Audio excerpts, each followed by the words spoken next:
Yes. We are live at Xfinity Mobile Arena. This is the Press Row Show, the number one rated intermission postgame show this side of the Mississippi, south of the Arctic Circle, and according to my sources, also north of the equator. I'm doing in a tone that only dogs can hear, just so all of our canine viewers have something.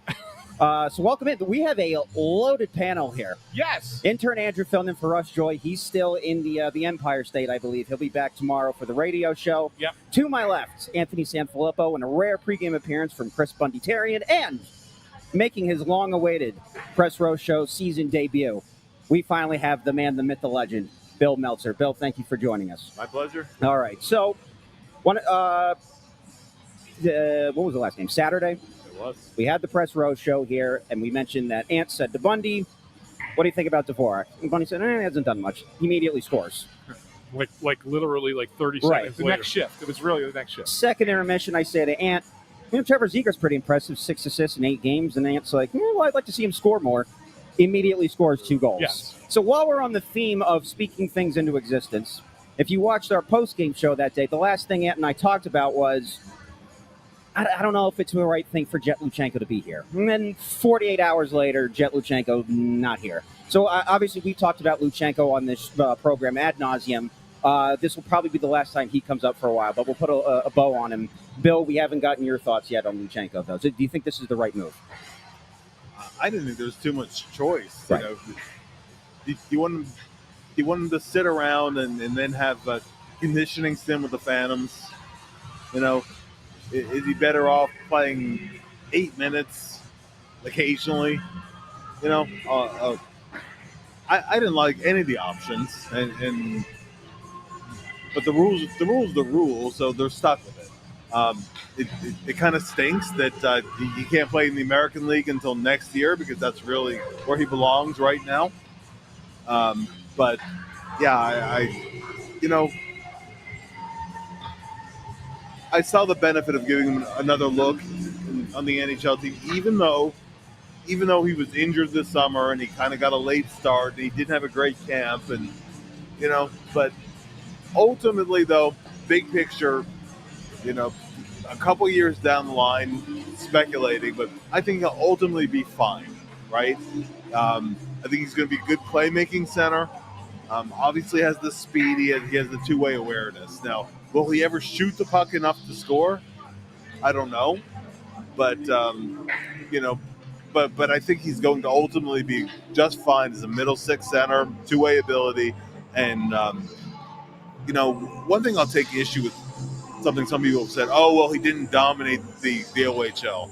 That to me is the difference between looking at stats and watching games. Okay, if you actually watched him play last year, there are any number of times you'd watch him play where he would create 4 or 5 prime chances on an absolutely brutal Guelph team. And at the end of the night, for those 5 chances he created, he'd come away with 1 assist. A lot of times those games where you kind of pad your stats cover for those games where the checking is tight and nobody's creating very much of anything. Definitely want to see him go to Guelph and shoot the puck more and shoot to score more. That's to be one of the biggest things he has to work on. But for now, go down, right frame of mind. Focus on the World Juniors, play a lot of minutes, and see where he's at next year. Bill, you know who didn't shoot the puck a lot as a 19-year-old? And people wondered the same thing about him. The current general manager. For sure, yeah. Danny was certainly He was a pass-first player. And the knock on him at the time was he doesn't shoot the puck enough. Doesn't shoot the puck enough. It's a mental block. He needs to shoot the puck more. How did his career turn out? Just fine. And it's one thing to be pass first because there is absolutely nothing wrong with a pass first center, playmaking center. Adam Oates made a whole career out of it, right? Yeah. But you can't be pass only. Right. Correct. You do have to keep defenses honest a little bit, and I thought there were times where Luchenko was a little too anxious to get rid of the puck.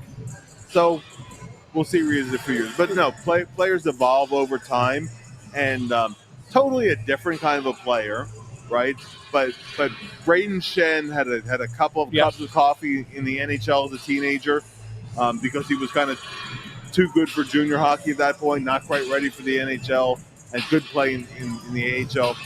And so, but he turned out fine too. And so, not playing in the NHL at 19, it's not a knock on the kid. No, it's not. And Bundy, I want to ask you that as think back to when you were playing. Were you cognizant of those types of young players who were hesitant to shoot the puck and the way you played against them? Or in the moment, are you not thinking? The reason I'm asking this question, because if you're Jet Luchenko, should you be worried about the way teams are going to play against you when you have the puck versus just go out there and just shoot and don't think about it? Yeah, I mean, I wasn't cognizant of a guy like it was hard. It's hard, believe me, it's hard to tell when you're on the ice and you're playing your game to see what someone else is doing. Right. It's really hard to notice that. It is, as Bill said, it is the one area that he can definitely be better at. There's chances that he had an opportunity to shoot the puck and he elected to pass or to try to do something with it that wasn't necessarily the right play. But you never can go wrong with making a good shot or taking a shot towards the net, following it up, and giving your line mates some traffic to work off of. So there's little things he can go, but I don't think it's the end of the world that he's a 19-year-old and he's not playing in the NHL. I think everybody takes a little longer than others at some point. A couple other things to talk about here pregame today with you, Bill. First one is Sam Ersson getting another start tonight. Do you look at this as kind of like a reward for him having a pretty solid game in the last game versus it's just his turn to have two in a row? Well, they're playing 4 games this week, right? So I think Talk is just alternating this week because Vladar is going to get Calgary, right? And which means Ersson gets Toronto the day before. So then, you kind of flip a coin between the Penguins and the Nashville game. Yeah. Now, were it my call, I probably would have gone Vladar, Ersson, Vladar. I agree with you. But, I don't know how much difference it's going to make tonight. Pittsburgh is off to a great start. So, I read this is their best. This is the first time they've won 7 out of their first 10 games since they won the Stanley Cup in 2017. Well, they're not winning the Cup this year, so. Yeah. No. Yeah. You don't know that. I know that. So I think Tuesday we turned the clocks back an hour, I believe. I think Evgeny Malkin this season has turned the clocks back 8 years. He's been unbelievable this season so far, and I haven't even mentioned Crosby yet. I have a couple of stats about Crosby that I'll get to in the 1,700 points. Well, that was one of them, but okay. Yeah. That's fine. I'll pivot. Totally. No. Sorry to blow up stat of the night. It's totally fine. I had some add-ons to that. It's totally fine. Totally fine. Okay, so the other thing, we talked about it a little bit in postgame on Saturday, but let me find the here it is. John McClain saying 5-2 Flyers, Michkov shines. They haven't really had that Matvei Michkov game yet that he gave you so early into last season. And I think a huge part of his sensation last year and the phenom that he was and why everyone was so excited was because he was scoring all of these exciting overtime winning games. Goals. Well, that's right, yeah. The first 2 overtime games that the Flyers had this season didn't even see the ice. And then the third one on Saturday, he probably only saw the ice the one time because Konecny missed the shift because he turned the puck over. Right. And then, he missed the Michkov had the pretty bad change that almost led to another Islanders goal. So, at what point are we allowed to actually be concerned about him? Because it's not I was thinking about this. It's not because Tocchet doesn't trust him with the game on the line, because he does, because he let him go in the shootout. So, I think I would rather see Michkov be on the ice and kind of messing up, because at least that means that Tocchet wants him out there, rather than Tocchet saying, I don't even want the guy out on the ice. I think that's actually more concerning. Do you agree with that sentiment at least? No. Okay. And I'll tell you why. Tocchet's a guy who wants his players to play through their mistakes. He believes in that, right? He believes in, and that doesn't necessarily mean in the moment there could be a time where you're not putting a guy out there because you're trying to win the game and you don't think that guy's helping you in that moment. But it's not like it's going to be, all right, this is going to be something that carries over game to game to game to game that you're going to be sitting. Right? Like Michkov didn't play well for several games, and then all of a sudden he had an 18-minute game. Again, what was that? That wasn't Saturday. It was the one before that, right? The road game. The Senators game? Yeah, in Ottawa, right? Okay. He played it was 18 minutes in that game, right? So I don't think that that's really what he's doing there. I really do believe it's about managing his conditioning at this point. Does that make sense? Yeah, I think so. I think that has a lot to do with it. He certainly had a good game last game where, he's had to kind of get in shape in the season, which is a difficult thing to do, to get up to speed to the other guys because of that injury or him learning really about being a pro, being in the NHL for an extended period of time and how you have to take care of your body in the off season. But I do think he's improved the last couple of games for sure. I think on the offensive side of the puck, there's been a little bit better than each of the last few games. So he's getting back offensively, slowly but surely, kind of getting back to a little bit higher level. In terms of his off puck game and puck support and whatever, that's going to be ongoing for a while. The truth of the matter, Andrew, is that in the games where he sat in overtime, he deserved to sit because he had pretty rough games. He wasn't skating. Yeah. Okay. Yeah, and that goes back to they're managing his conditioning because he wasn't skating because he wasn't in shape. Right. Yeah. So that's why. I mean, is he having it's cause and effect, right? So he's not in good enough shape. So he's not performing well. So they can't put him out on the ice because it both hurts him and it hurts the team. So we're going to make him sit. I don't think that it's one or the other. You know what I'm saying? I think there's a causation for it. So I think that's what it is. So as far as being concerned, I'm not overtly concerned. This is something that's going to be impacting him for his career or anything like that. I think it's, hey, guess what? You came in, you're behind the 8-ball, kid, and you got to work your way through it. It's going to be tough. You're going to have to practice on off days and things like that. Every opportunity to skate a little bit more than somebody else, you're going to have to be out there. I'll tell you, when I was over at practice yesterday, he was one of the last guys off the ice, one of the last couple guys off, just because they have to work him extra, right? He's got to put in a little bit extra than everybody else, and that's what it's going to have to be in order for him to get back to the level that he wants to be at. One other thing I wanted to bring up with Bill, Flyers recalled Emil Andre today. Yeah. Now, they had the roster spot open, obviously, when you send Luchenko back. You assumed it would maybe be another forward. Yeah. But no. And now there's 8 defensemen here. Can you give me a reason? And then I want to ask Bundy a question off of this as well. But, Bill, can you tell me what your thought is as to why you would want 8 defensemen here? Other than in practice where you run 4 pairs, I don't personally see a great benefit to it. If he's up, I'd like to see Andre playing because I get all the size concerns, okay? But ultimately, the Flyers are in a situation where you have to go with your best players, your best hockey players. They're not in a situation where you're worried about playoff matchups or preparing for anything like that, right? I think Juleson has been better than he was in the preseason because there was kind of nowhere to go but up, truthfully. But is he an every game guy? I don't think he should be an every game guy. No, he's a 7. There's no question he's a number 7. He's a 7. Yeah. But he was the every game guy for Talk in Vancouver until he got injured last year. To me, he's the 7, right? Zamula, Yinning, right? Are those really guys that should be in your top 6? No. So maybe you want to look at some other combinations because the third pairing is still very unsettled. It can't be just a practice thing. So that being the case, I want to see him actually play, see him in some games. He's not in tonight. So Charlie just tweeted the D pairings for tonight. York and Sanheim, Sealer, Drysdale, and then Smula Jules is the third pairing. Yeah.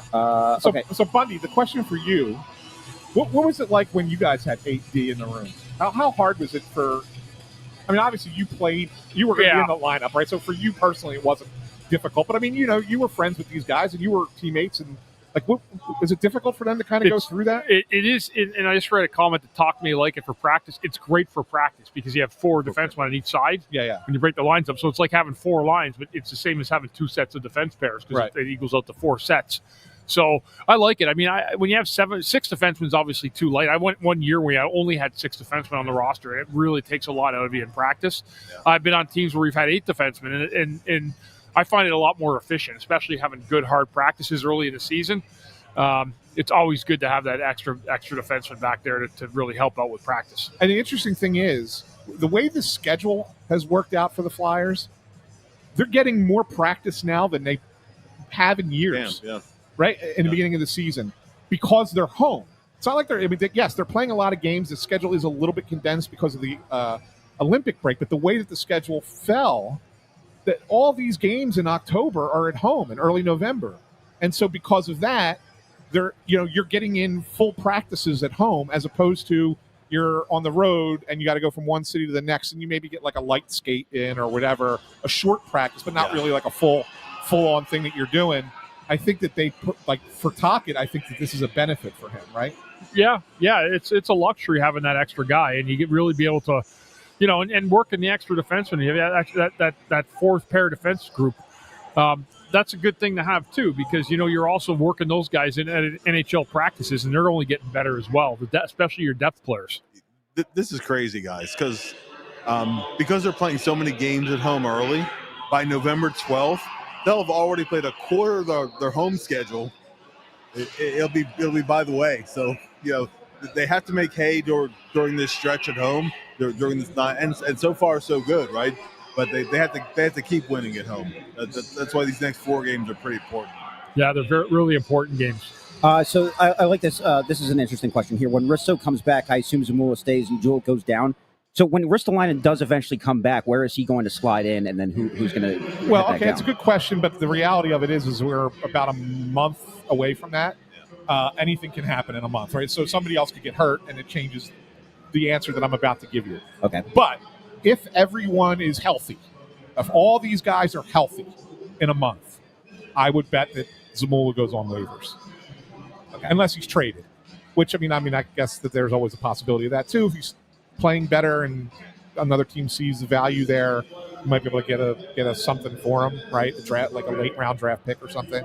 I think that the rumor was out there that the Flyers are looking for a 3rd round pick for Zamula. I don't see how that ever happens.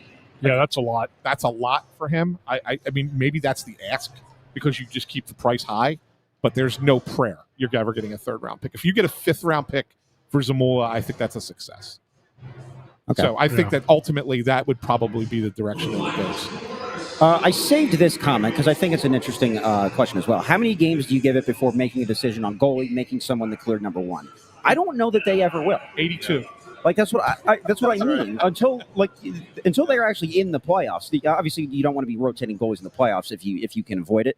But I don't think either of these guys are playing more than 50 games this season. I don't know that they can handle that workload. So it may very well just be they switch on and off based on whoever's got the hot hand at that given moment. And plus, particularly look at the schedule going forward.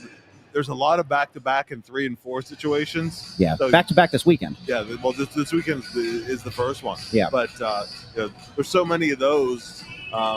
You're not. I mean, Calgary's gone back-to-back with Dustin Wolf a couple times this season. To not great effect, truthfully. But generally speaking, when you have a back-to-back, the way the league goes nowadays, you split those 2 anyway. So just because of the schedule, both guys are going to kind of split those.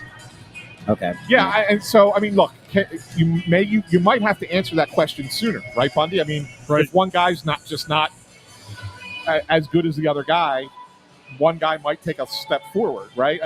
It may not be that you wait all 82 games, but you don't have to make the decision necessarily before the 82nd game, right? I think if one guy is, really solidifies the position, nails it down in the next 15 or 20 games, I think that's where you make your determination who's number 1. I don't think a coaching staff is going to want to run 2 goalies as the spring approaches. I think you're going to want to have someone locked down by then, especially if you're in playoff contention. Bill, another change in the lineup tonight is you got Nick Delorier checks in, Nikita Grabenkin goes out. What do you got on that? I was a little surprised because usually if Delorier is going to go, you look at the other lineup and okay, that's why he's in the lineup today, right? Pittsburgh doesn't really have that guy who that's why D'Lo's in the lineup today. I mean, there's still some things they want to teach Grabenkin on.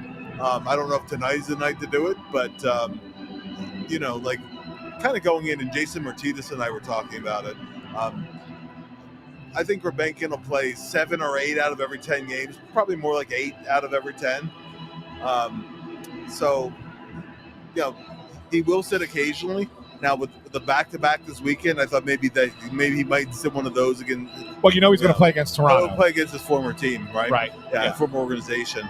But I thought maybe the Calgary game, because they have not necessarily fighters there, but they have some chirpy guys who get under your skin there. Maybe that's a game where you would address D'Lo, but I honestly, when coming out of the weekend, coming off a pretty good game, I honestly thought Grabenkin was going to be in the lineup today. So it did surprise me a little bit. Yeah, here's what I'll say. And I know people get, because fans get fired up about stupid things like this.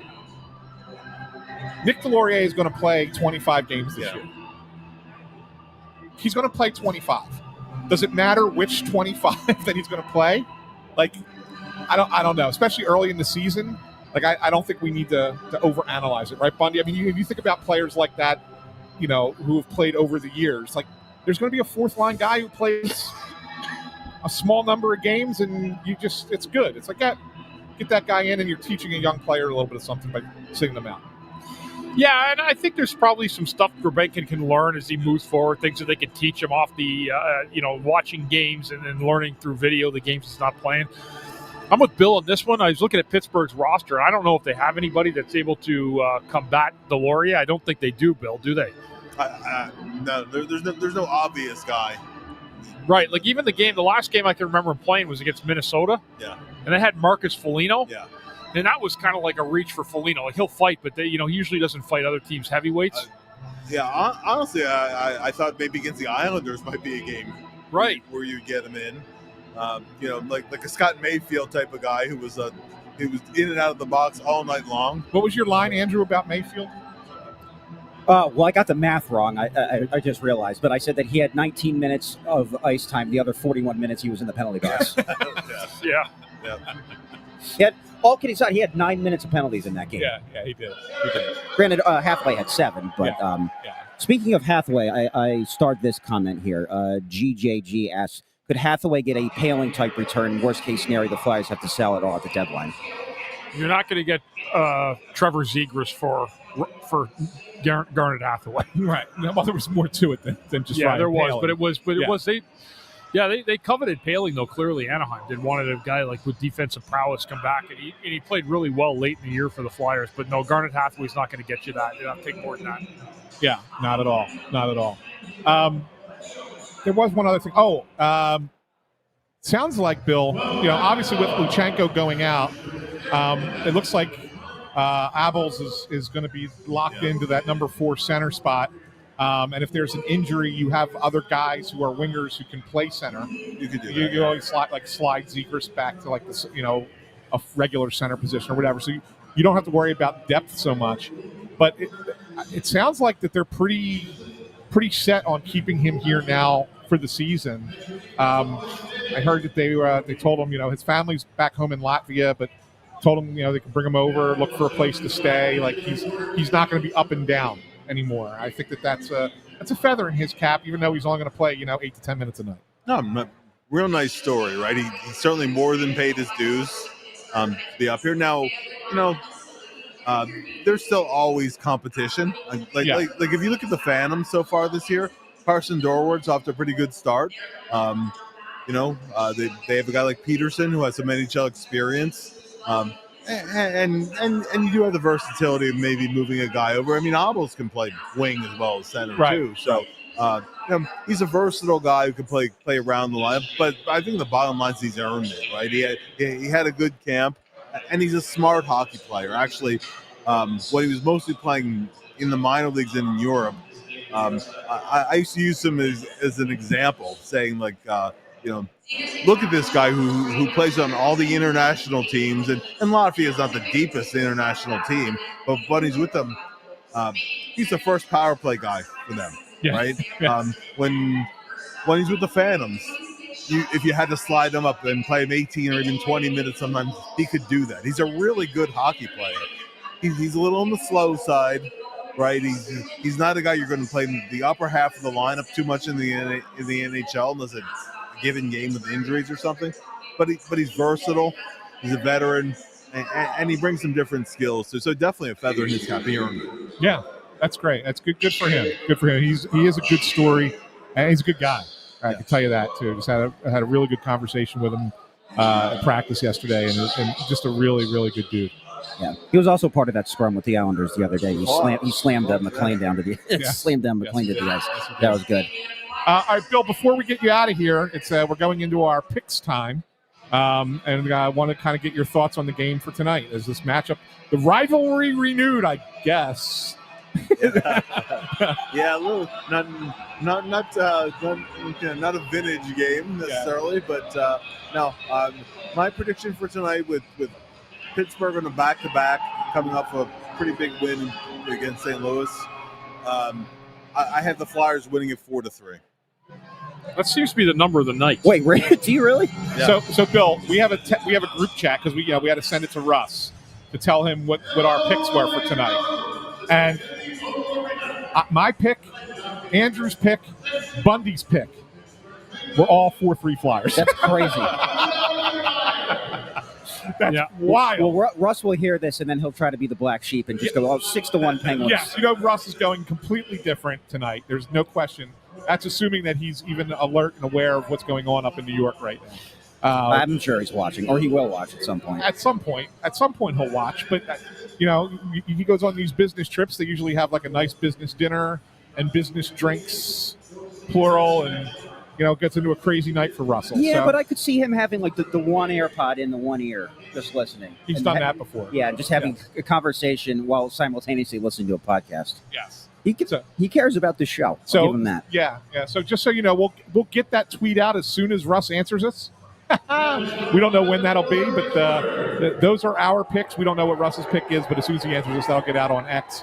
But you can leave your picks here in the stream, in YouTube comments, or comment. You can comment on X as well if you're watching it on either my X account or Bundy's X account. You can always, or the Snow the Goalie X account.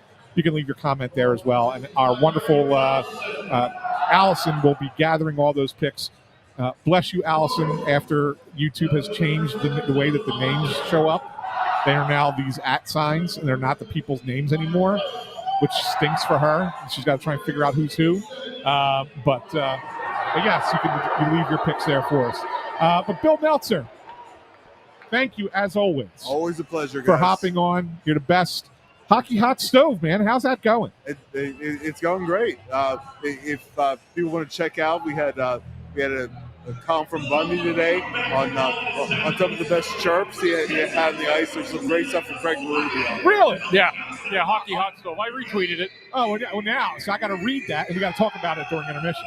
Yeah, because that's some good stuff. I always love good chirp stories. Yeah, they're good. Some good ones. Yeah, that's good. Definitely check that out. Hockey Hot Stove. Bill Meltzer, you're the best, my friend. Thank you very much. Thanks, Bill.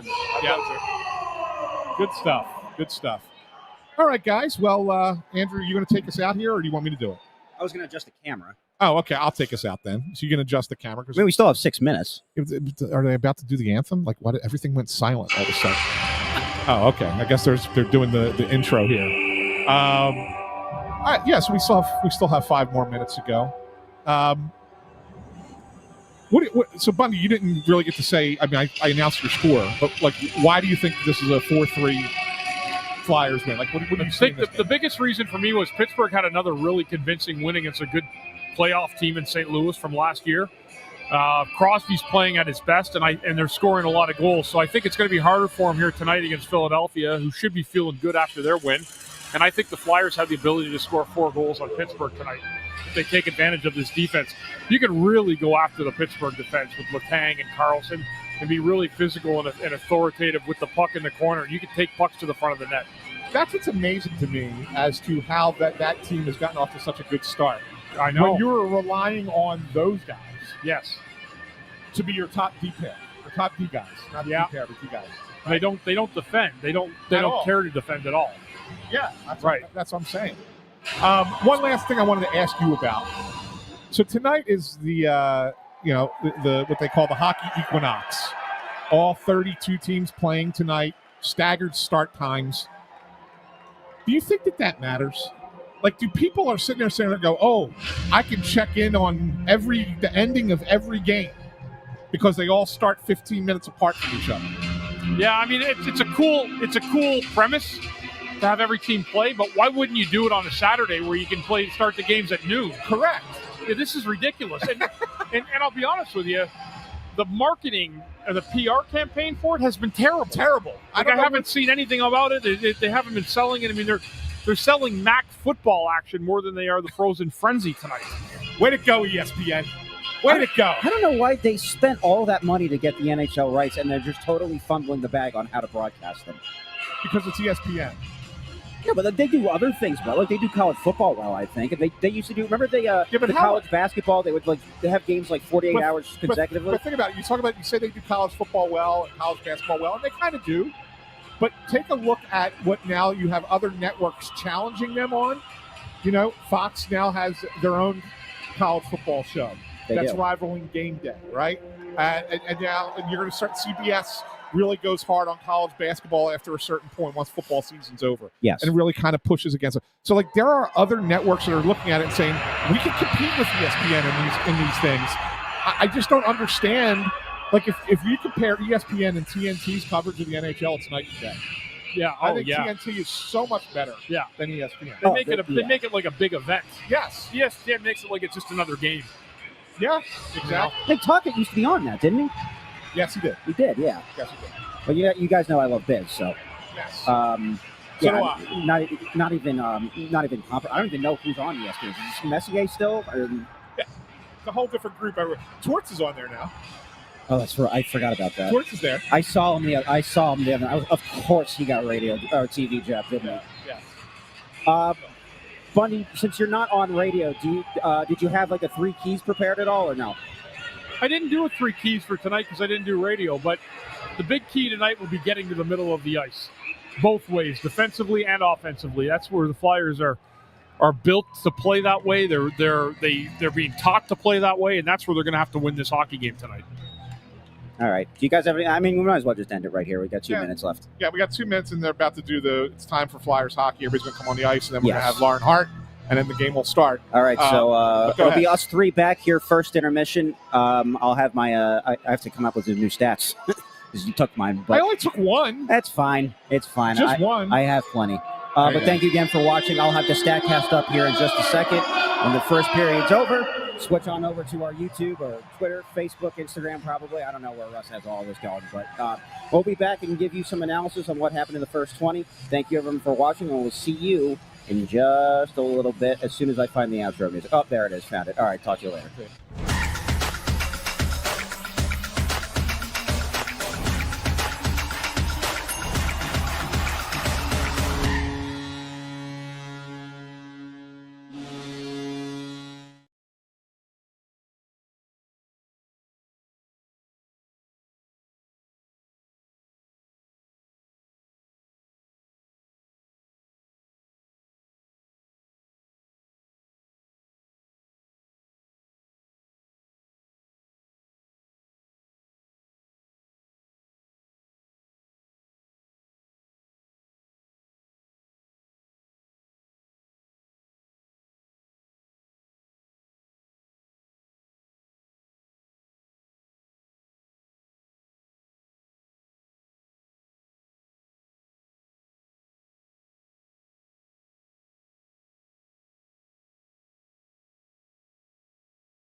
Welcome back into the Press Row Show, the number one rated pregame, intermission, postgame show this side of the Mississippi, south of the Arctic Circle, and I believe north of the equator.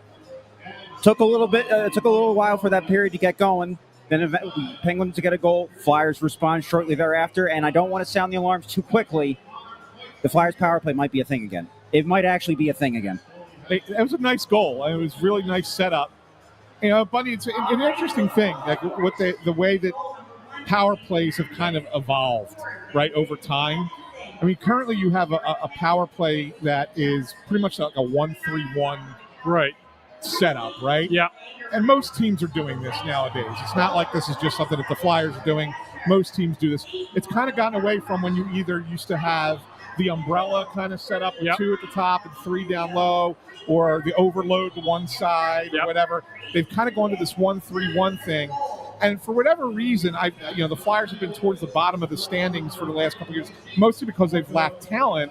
And it made me wonder why they didn't try something different than this, because you never really had these guys who could play in these positions. But boy, this line, and we've praised it so many times, of Noah Cates, Tyson Forster, and Bobby Brink, and they're out there on the power play with Zegras and Cam York was the defenseman. Was York on the? I remember it was York or Drysdale.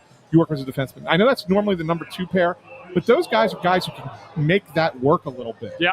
Yeah, and again, it was a nice play by Zegras. He threw the puck down low to the backhand of Noah Cates, and then the Cates tried to pull it to the net, and there was loose change in front there, and that's where Bobby Brink kind of sprung in from the middle and was able just to kind of very softly shovel it over Seeloff's as he was trying to make the save. So no, I mean, it's a good looking power play. Again, that's a bread and butter power play. You have traffic in front of the net, the puck's in front of the net, and you have bodies in traffic. Yeah, and that's where the goal scored. And Bobby Brink's had a knack for finding those the loose pucks in the traffic. And when you're playing that style of that 1-3-1, that middle guy, which they call the bumper, these days, right? But that middle guy is probably the most important guy on there, because like that a lot has to kind of flow through that player. Yeah, absolutely, and that's where a lot of where your vision comes from.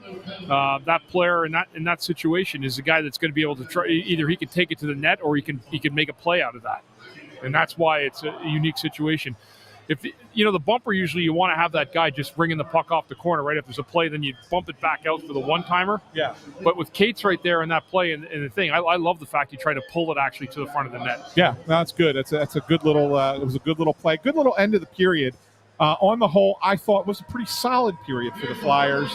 I know it's tied 1-1, but it's only 1-1 because Sam Ersson gave up that goal that he shouldn't give up every game. So that was the next comment that I wanted to bring up here. Adam B.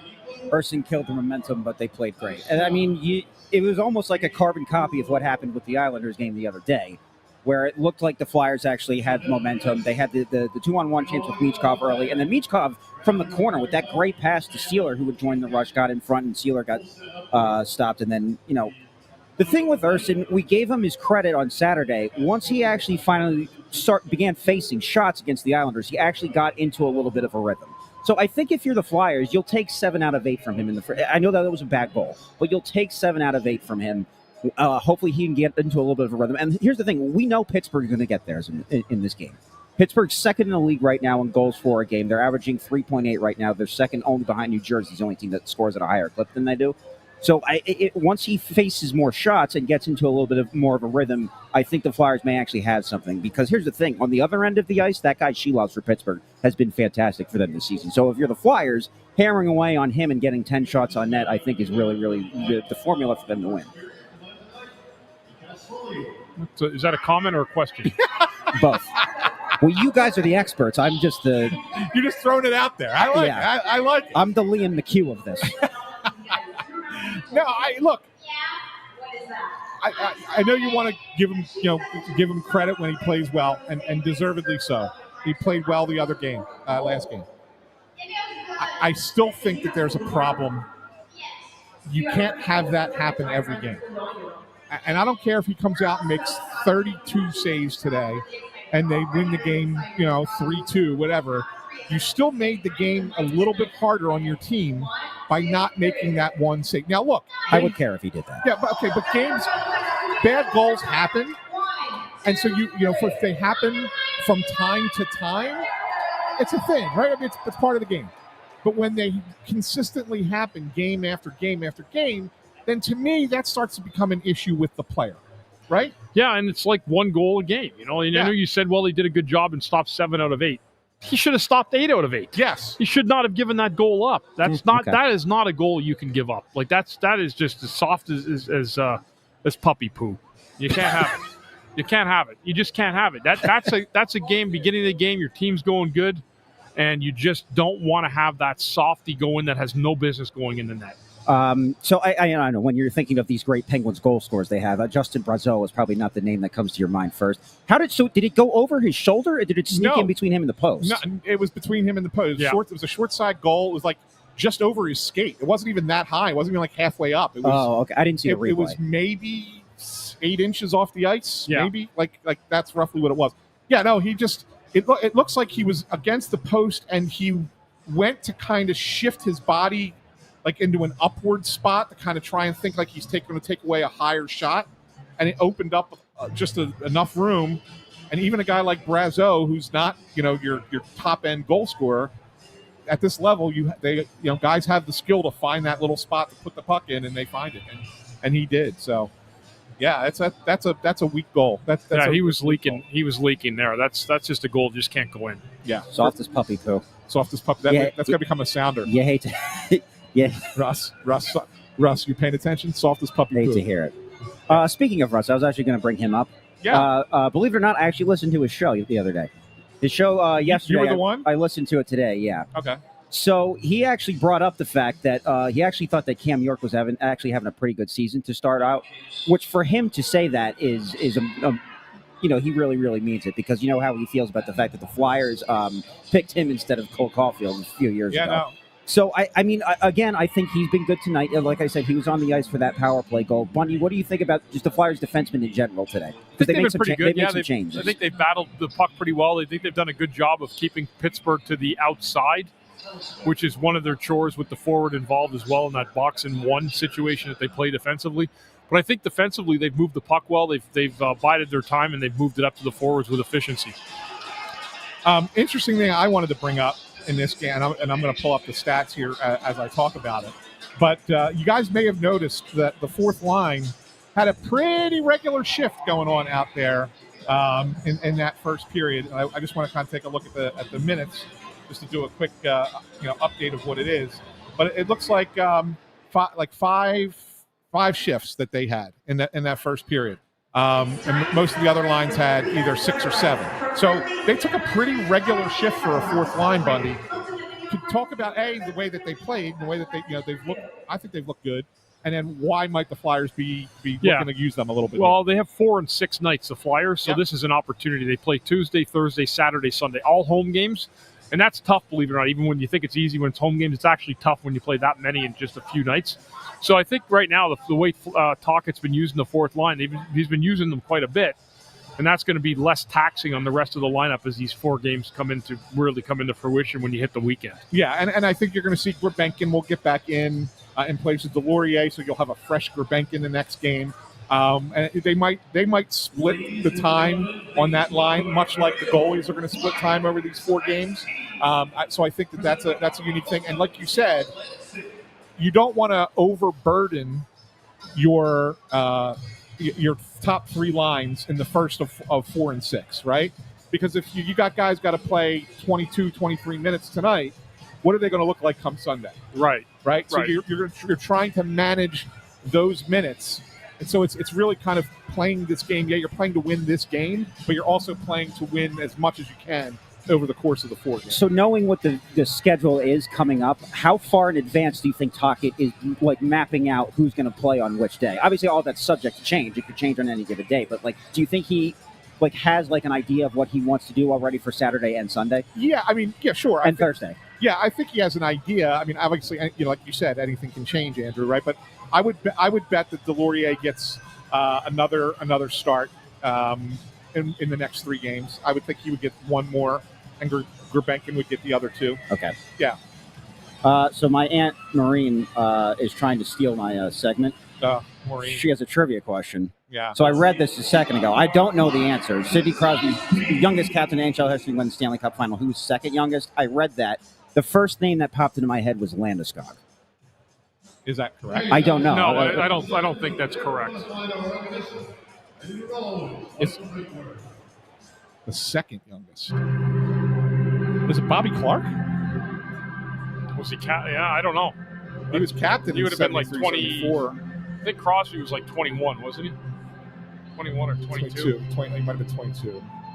Yeah, I guess. Okay, so Landeskog. I remember Landeskog was the captain when he was like 19, but it took him a long time to get there. Yeah. Okay, so that's probably not right. I don't. Well, Aunt Maureen, if you want to give us the answer, then Yeah, she's going to have to. Yeah, she's going to have to. You got to remember, Aunt Maureen. It's second intermission is trivia. First intermission is stat of the night, which I already stole from your nephew because he had one ready to go, and I mentioned what it was in pregame, and he said, "Well, I got to dig up something else." I got to tell. Somebody mentioned the story about Craig Berube in New York with Brian Leach. I have to tell that story to people that haven't heard it about chirping. Yeah, I want to get to that. I have it ready to go. Okay. Yeah. So I want to talk about that, but I want Andrew to give his stat of the night since he updated it. Let him give us the stat, and then we'll go to the chirps. So you mentioned that he got the 1,700-point plateau. Yes. He's the 9th player in league history to do it. However, he's only the 4th player in league history to do it all for one franchise. Oh. The other 3 would be Gordie Howe, Steve Yzerman, and Mario Lemieux. The other thing is Sidney Crosby is the all-time leading scorer in goals, assists, and points against the Flyers. He's been the ultimate Flyer killer over the years. I know that's not really a big surprise, but the funny thing is the Flyers aren't even the team that he's killed the most in his career. He has more points against the Islanders in his career than he does against the Flyers. The Flyers are only number 2. So there's that. It just seems like it's been the Flyers, right? That's what it feels like, right? Yeah, right. It just feels like it's the Flyers. But yeah, I mean, look, heck, at some point, I think over in time, this city will learn to appreciate and respect what Sidney Crosby's brought to the game of hockey. Like, I think the fans in this town, when his career's all said and done, they'll appreciate him. They'll appreciate him more when he's gone. Yeah, than absolutely. they do now, right? Yeah, this is like a quiet night for him out here. Like usually, I mean, remember years ago it was Every one time he boo touched every the puck. time he stepped on the ice. He was getting booed. Now this is like a pleasantry for him. Yeah, absolutely is. Absolutely is. All right, so Bundy on HockeyHotStove.com. The lead story, the number one story above the fold, as they would say in the newspaper business, but the lead story that you see on the site is you writing a column about the art of chirps and paybacks. And so I wanted to kind of dive into that a little bit because I think that's I'm glad Bill brought it up, and I think it's a great, fun little intermission story. So why don't you tell us a little bit about the best about thing this. I've ever seen in a chirp, and I tell a couple stories. But the best one that I've ever seen, and this give people an idea of how justice used to prevail in the NHL. We were playing the last game of the regular season against the New York Rangers in around 2000. It was a 2000 year, and we were first in the conference. And they called up at the time. People remember Dale Purinton. Yes, big tough guy. So Craig Ramsey tells our team before the game, I don't want anybody fighting him. I don't want anybody touching him. Just let him go play his game and just stay away from him. I don't want anyone getting hurt before the playoffs. So the game starts, and Purinton, the rookie, he ends up running Mark Recchi. He runs Keith Primo, and he's looking to just mix things up. It's his first game. It's the end of the world to him. And us, we're just trying to get out of there alive and get ready for the playoffs 4 days later. So TV timeout comes about, and Craig Ramsey, guys on the bench are talking like somebody's going to do something about it. And Craig Berube gets up and says, don't worry, I got this. Nobody will have to worry about a thing. So I'm thinking, is he going to go fight the guy? Like, we didn't want Chief fighting either because he was also in the playoffs and he was an important part of our roster. So he goes up to the Rangers bench, and we're all listening. And he skates right up to the Rangers bench, and Brian Leach is sitting on the bench next to Purinton. And Chief goes, and didn't say it as polite as I'm going to. He goes, hey, Leach, I'm going to tell you a little something right now. You're going to put your pet on a leash right now, or I'm going to take you to center ice next shift, and I'm going to beat you to half to death in front of 20,000 people here at the Garden. And there ain't nothing you're going to do about it. So, and I was like, oh, my God. Like, we were guys with Mark Recchi. We were like, this is unbelievable. And Leach had the look of complete fear in his face. And I looked down after it about 30 seconds later, and Leach has got his arm around Purinton going. Mark, not a word of a lie. There was not another hit the whole game. Not another hit. That's great. That's a great story. And I'm trying to remember, Bundy, were the Rangers even they weren't a playoff No, they team, weren't a playoff right? team. That was just the end of their season. That was their last game of the year. No, but guy says here, Lawrence Fine 50-20. Yeah. Brian Leach was not a fighter. No, he wasn't a fighter. And do you think in his last game of the year he wanted Craig Berube to grab him and isolate him on the ice and just pummel him? There's no way he wanted that. Yep. And Berube said, I'll handle it, and he handled it. It was just an amazing thing to watch happen. That's great. That's great. That's such a funny story. That's a great story. So, let me throw one more at you since we only have 2 minutes. Who was the best chirper on another team that you kind of would laugh at the fact that they were really good at it? Rob Ray. Yeah? Rob Ray for Buffalo, and he's a broadcaster. He used to always chirp. He'd chirp everybody on the bench. I remember one time I was coming back, and he goes, I'm going to get you tonight, Therien, or something like that, because he's on he wasn't playing. Right. And I turned around and looked at him. I said, dude, why don't you get a bag of popcorn and a soda? Just sit there and shut your mouth for the rest of the night because you're never going to see the ice again. Rob Ray. That's good. That's a good one. That's a good one. He was the answer to my trivia question a couple years ago because when the Flyers had that brawl with the Senators, in 2000, he started it with Bashir. Yeah. Yes, he did. Yes, he did. Yeah. Yes, he did. Well, that's good. That was a good first intermission, guys. Way to get through it in a good amount of time. Nice level conversation. It's so much nicer, man. So much nicer when you're here, Andrew. What's different? I've always said it. And Eric Berkey says it right here. That's how the cheap shot should be handled. That's exactly right. You don't go after the other team's tough guy when someone hits your team. You go after their best player. Right. And that'll leave everything out pretty quick. You just let them know, too. You let them know you're going to do it. Yeah. Right? Yeah. And it goes away. Yeah. All right, well, 1-1 after one. Second period's about to start here in 30 seconds. We'll be back for second intermission and postgame, so stick with us. We'll have the stats up on the screen for you during the period, YouTube, and we'll be back with you after the second period. Thanks.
40 minutes are in the books now. And we're back live at Xfinity Mobile Arena for the Press Row Show, #1 rated pregame, intermission, and postgame show.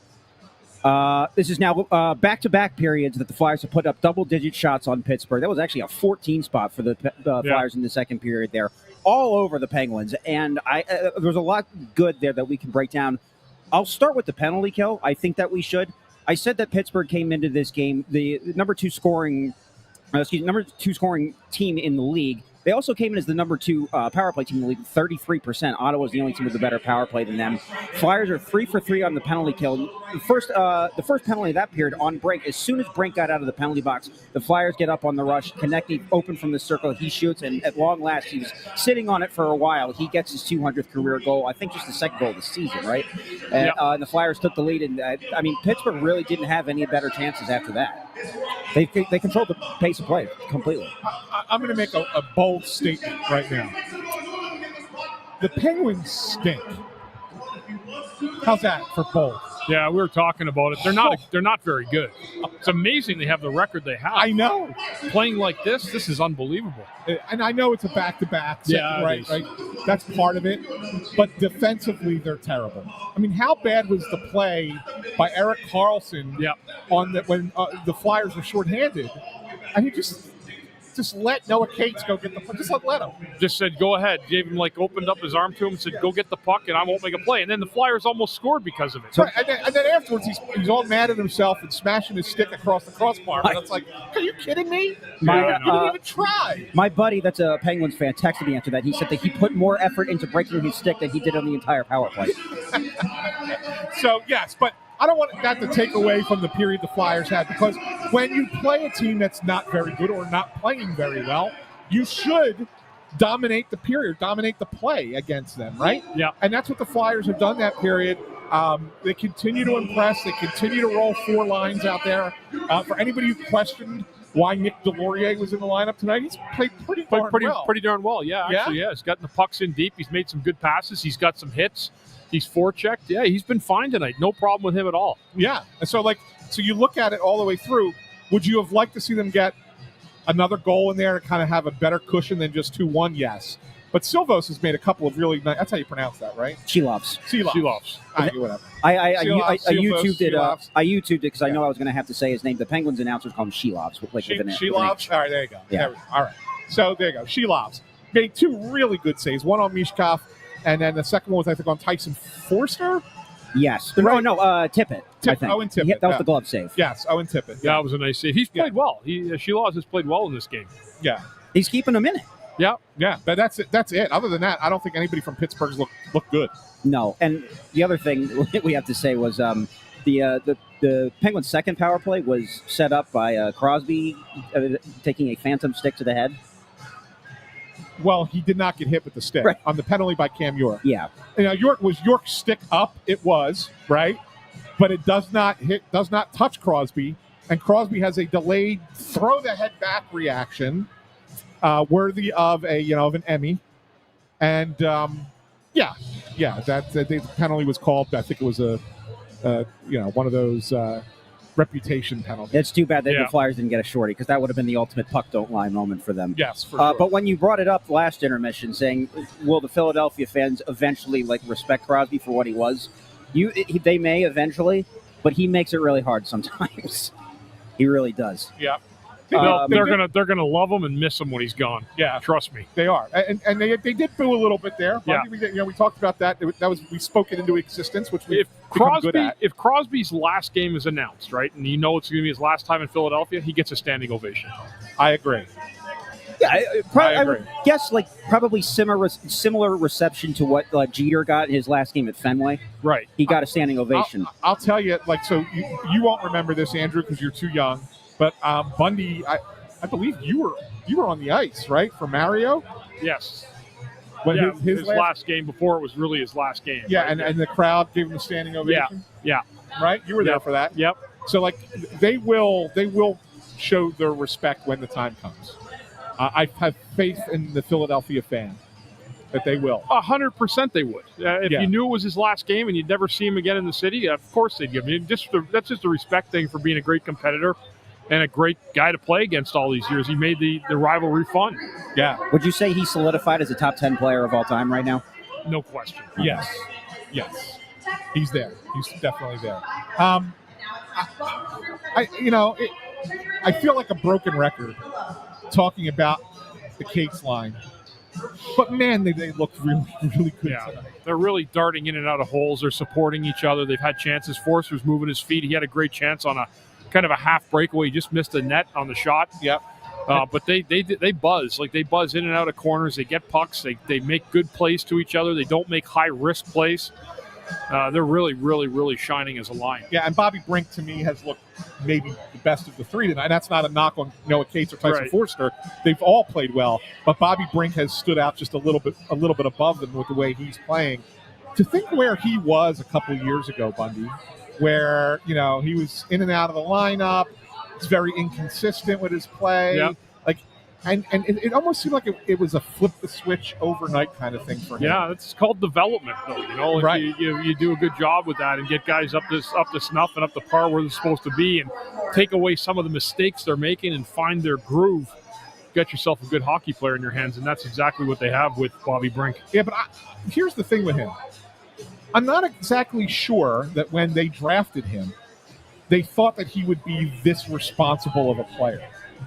I think that they looked at him as kind of like, he's a smaller guy, but he could, get into tight spots, score some goals, be more offensive minded, but not really be that two-way forward type. And he's developed that part of his game. Yep. And I think that has enhanced the rest of his game all the way around. Yeah, and he's not a big guy either, right? So it's harder for him to play really tight, sound defense because of his body size. But they've had the puck more than the other team when they had it in their line, and that's been like really the good sign to see from those three guys. Yeah. We're definitely talking about Cates, Forster, Brink. Zegras, another guy that's been very, very good for the Flyers. I think there's been what's the word I'm even thinking? Consensus, two guys that we would have liked to see a little bit more from so far this season. Konecny would be one, but he scored. Yes. Right? So good for him. And then I have this comment here. Derek Lentz. Michkov, I think, is the other one. He's saying that Michkov best game so far this season. Not on the score sheet yet today, but what have you seen from him today otherwise? And do you agree with him? It's close. I mean, for 40, you've got to see what the third period brings. But so far, I mean, I think it's right up there with the game the other day, where I thought he played really well, was Saturday's game. Yeah, Islanders. Really well. Yeah. Yes, he's had more involvement. He did have one play in the first period where he turned the puck over, came right back in the zone. I thought that was more because Zegras was calling for it, and he just made a blind pass. So, there's a couple things still that you got to clean up. You don't want to take too many chances or too many risks on his own end. It's okay to take a couple chances in the offensive end, but not so much in your own end. But on the whole, I thought his game has been better.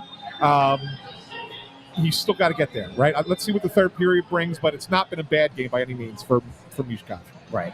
I would also expect the Penguins probably being in the second leg of a back-to-back, maybe their legs get a little bit heavier in the third period, especially with the way that the Flyers have controlled the puck so far today.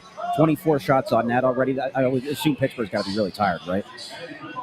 Yeah, that'll play a factor for sure. I mean, they didn't play less than 24. I mean, they just played less than 24 hours ago. So, yeah, I mean, the legs are a factor for sure, especially with the older guys like Crosby and Malkin. Malkin, as you said, had a great start to the season. He's been really, really unbalanced tonight out here. He's not doing a whole lot. The Flyers got to make sure they do a good job continuing to do that against him, because he can hurt you. And Crosby, he's playing more of a perimeter game tonight, and I think the Flyers have done a good job taking his time and space away as well. Intern Andrew. Yes. With 8 minutes to go in intermission, it's time for Intern Andrew trivia. Bundy, we got to play him in. All right. Ready?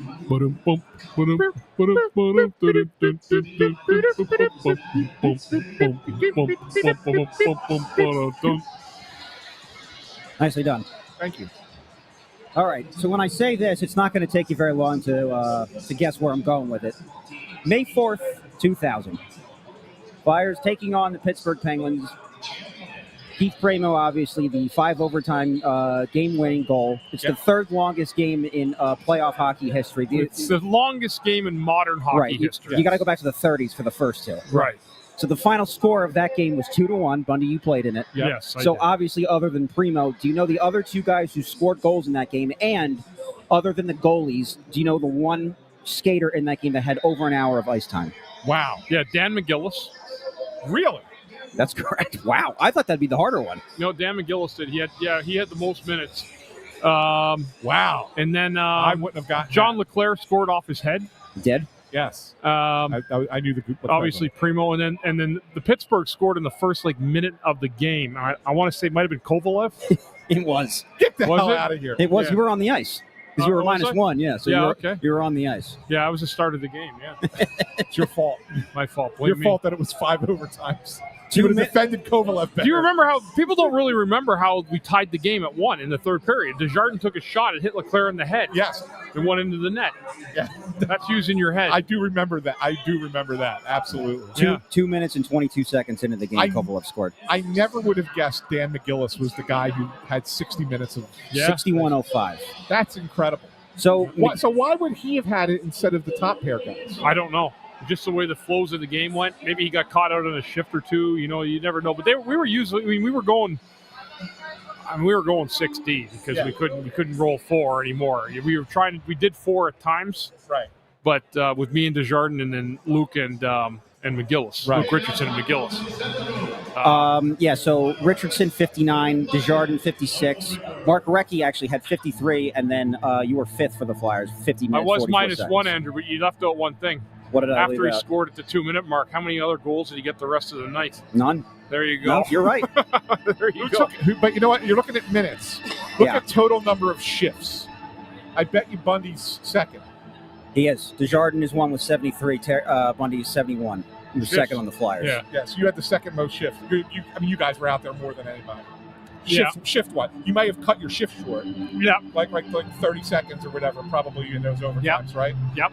Well, if you had to guess, how long was your longest shift in that game? Do you remember getting caught out there? I at all? remember. I do remember. And I don't remember how long my longest was because probably a minute something. When you at the time. But what I do remember was what I wasn't able to do. I mean, we were taking in that last period. I'm not kidding you. We were taking 15, 20-second shifts. My legs were starting to cramp. And I was afraid that I wasn't going to be able to stand up and my leg was going to buckle. Honestly, God, and we scored 2 minutes later. It was the greatest feeling of elation I think I ever had in a pro sporting event. What were you guys eating during the intermissions? Yeah, they had pizza and stuff, and they had power bars, and we ran out of all that stuff. All of it. It was all gone. Popcorn. Guys were eating whatever they could. It was like last night. You see in the Dodgers Blue Jays game, Yeah, they were they giving brought guys fruit. watermelon and fruit, Yeah, and they brought nuts out and fruit. stuff. Yeah. By the way, funny thing and not that I want to make a shift to baseball, this is a really funny thing. So you know who sang the national anthem for the I heard about this. Brad Paisley? Brad Paisley. Yeah. He has now sung the national anthem for 4 World Series games. Okay. All 4 of them went extra innings, and both of the 18-inning games he sang the national Is anthem. that right? Huh? Wow. Isn't that crazy? Crazy. Yeah. Yeah.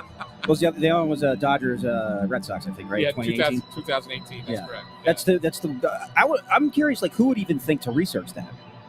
Well, it was somebody. I think it was Anthony Castrovince who writes for The Athletic for New York Times. Okay. Yeah, so I think they probably had something on that. I don't know, but yeah, that's a wild thing that. That's a bizarre coincidence. Yeah, Is that weird, huh? Yeah, that's weird. yeah, for sure. Anyway, third period coming up here, Bundy. I'll do the Russ. What do we need to see from the Flyers here in the third period? Well, they've First done 5 minutes. Yeah, they've done a great job checking in this game, and they're going to want to do the same thing coming out of the gate. Stay out of the penalty box. Pittsburgh's power play is a 33% power play. They've scored about 1 on every 3 goals so far this year. Well, 1 and 3 is exactly what they're scoring on that pace. So Flyers need to make sure they stay out of the box, and if they keep their feet moving against a tired team, they're going to get themselves some power plays as well. So that would be the formula. Keep a lot of stuff out of the middle of the ice in the defensive zone, and when there's an opportunity to attack, go after the middle of the ice in the offensive zone. I would like to think that the penalties even themselves out in this period. The Flyers still only have the one opportunity on the power play so far. Yeah, you might see the Penguins get a little, reaching a little bit, or not, taking a penalty because they don't skate a little bit because of that. You talk about the heavy legs thing. Normally, you take that extra stride and said you end up hooking a guy or you grab onto a guy, hold him a little bit. Those types of penalties do tend to crop up in games when you're tired. So I mean that is a possibility to see that even out a little bit. So we'll see. We'll see. As far as on the power play to start, Yeah, there is still Okay. time. There's still time left on that power play. I forgot I about think that. they have about a minute and a half. Yeah, about a minute and a half. About a minute and a half on the Okay. power play. Yeah, no, you usually don't like split penalties, but 90 seconds I think you'll take. So Yeah, I mean, if for the sure. first 2 periods were any indication, the Flyers were all over the place. So I think there's a chance that they score here, Yeah. and then maybe just destroy Pittsburgh's will in this period. That'd be nice to see. It would be nice to see. So nice. Yeah, and I also think you can't have any more. You can't have another bad goal, right? No, you got to shut it down. So Sam Erson's got to be locked in here in the third period. He's just got to be good. That Yeah. second period, he made the routine saves. He made a couple of good, really, really good ones. But that's all you need from just being a solid goaltender. Don't let in a bad goal, and the Flyers will get out of here with 2 points tonight. Being a solid, it's like being a game managing quarterback, right? Right. Or Don't throw a pick. or a middle of the rotation starting pitcher who keeps your team in the game, right? Yep. You may not be a Cy Young guy or anything like that, but as long as you go 6 innings, 3 runs, you're okay. Yep. Keep the team in. That's all Sam Erson has to be. Yep. And the Flyers will be fine and win this game.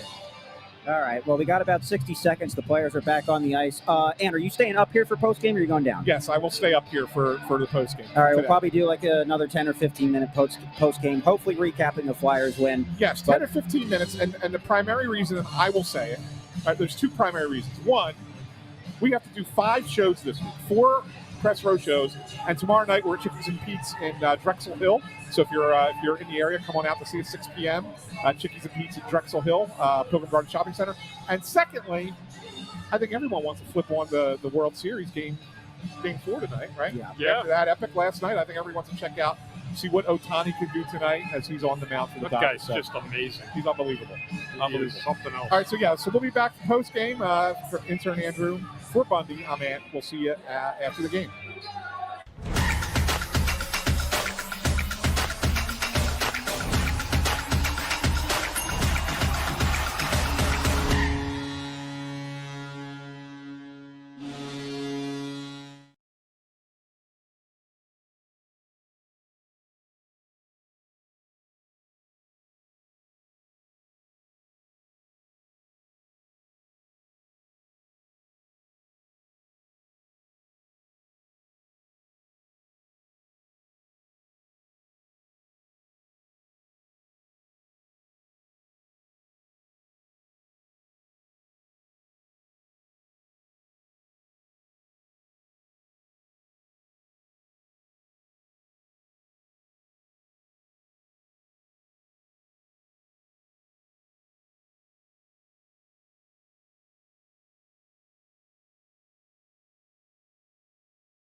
We could talk about that overtime for an hour. We won't, but we could. Well, the overtime almost took an hour. Yeah, it really did. This is the Press Row Show, number 1 pregame. Okay. Yeah, I think we'll talk about it a lot tomorrow. Yeah, that's for sure. The Flyers win in the shootout. Final, I guess, is 3-2.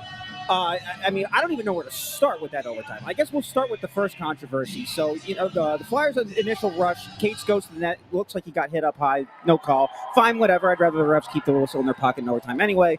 During that chaos, Letang gets lost behind the Flyers' defense. Breakaway. Zegras slashes in from behind, and on the delayed call, Malkin scores. We think, oh, well, game over. Well, just kidding. Because the Penguins got a little too anxious with the goalie coming back to the bench before they put the extra skater on. So they wave off the goal. And the first controversy that I want to get to is they wave off the goal for the Penguins having too many players on the ice, but they still get the power play because of the Zegras slash. I'm not sure why those two didn't cancel each other out. It was an illegal substitution, not an illegal... not too many men on the ice penalty. Yeah, so here's what I don't understand, Bundy, and I don't know. Call me crazy for making this comparison. But if you have too many men on the ice, right, and you get a penalty, it's because someone came off the bench before someone got off the ice. That's correct. Yeah. Correct? Okay. Yeah. I'm just making sure that I'm not nuts. So in this case, someone came off the bench for the Penguins before the goalie got off the ice. Someone came on the ice before the goalie got there. Yeah, it was. So then why is that not too many men on the ice? Right. I don't think it's because of the goalie. It makes no sense. Because I think it's not because it's a goalie. I think it's because it's a delayed penalty. Right. But that is a stupid loophole rule that needs to go away. So yeah, it should have been too many men on the ice. Right. It should have been both teams should have had a minor penalty, and it would even it out in 3-on-3. So if it wasn't a delayed call, let's say the Flyers had the lead late in the game and the Penguins pull the goalie to get the extra attacker, and they do that same exact thing and they scored. I'm pretty sure it's a penalty. Because then there's not a legal substitution. Because you have a free substitution there that's not normally there. It's crazy. I'm lost. The league is I don't know what's going on. Yeah. So that happens, and during the very tail end of that Flyers penalty kill, Noah Cates actually gets loose again, and then draws a penalty himself. So now the Flyers on the power play to end. I think they have a 2-minute minor, so there was a minute 46 left. So the Flyers are going to end overtime either with the win or on the power play. And we thought that they ended on the win with Tyson Forster with Forster scoring. Right. And I'm promising you this: we were sitting right here, like you're seeing us now. Literally, I was seconds away from hitting the intro music to start the post-game show. And I was like, well, you know what? That zone entry by Zegras did look a little weird. Let me just make sure before I go live here. The game's definitely over. And I look over my shoulder, and I'm like, hey, Bundy, Pittsburgh's still on the ice.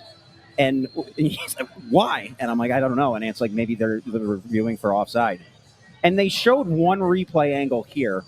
Maybe you guys at home got a different angle on TV, but the angle we saw, I thought was on. It looked onside to us. It looked onside to you too, right, Bundy?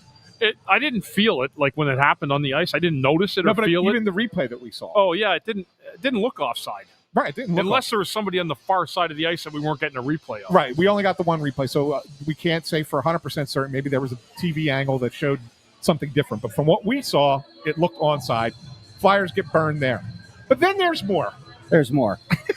I try to remember who it was, but at the very, very end of the overtime period, there was a Flyers player that kind of like chipped a shot on net. It wasn't particularly hard, but I get why, It was Zegras. It was him. Okay. It was Zegras right at the end. Right. Yeah, right at the end. Trevor Zegras is taking a shot just after the horn. So there was a Pittsburgh defender there that gave him a nice little healthy shove, which if that had been the end of it, I think would have been reasonable. Like once the horn is blown, leave the other goalie alone. Just you don't do anything to antagonize.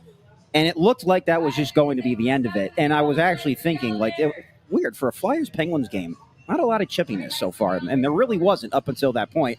And then all hell broke loose, and things exploded. Guys went after each other. There was a scrum. They never announced the penalty. No, they never announced anything. So we have no idea what the penalties were. And that's why Zegras didn't shoot in the shootout because he was kicked out of the game. But he got a game misconduct, or at least a 10, right? I mean, he got a misconduct.